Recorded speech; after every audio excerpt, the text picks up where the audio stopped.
Хора, за първи път ми се случва. Някъде имам котка.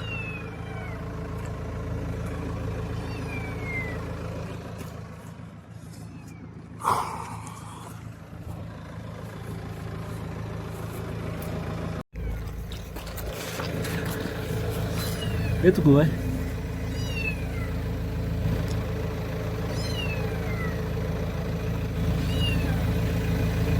Ротко.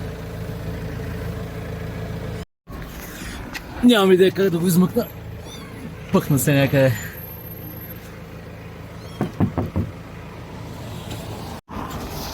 Тъй, супер! Ако трябва да варите котка от кола, пускате клип на звук как майка вика котенцата си. По друг начин не може. Така, проблема е сега, че трябва да го хванем някакси. Той е на дървото, а отдолу има някакви кучета. Аре бе човек, петък е мамка му. Искам да се прибирам. Идвай. Ей го, 1 час се занимавам с него. Да го сваля от дървото. Явно си имаме нова котка.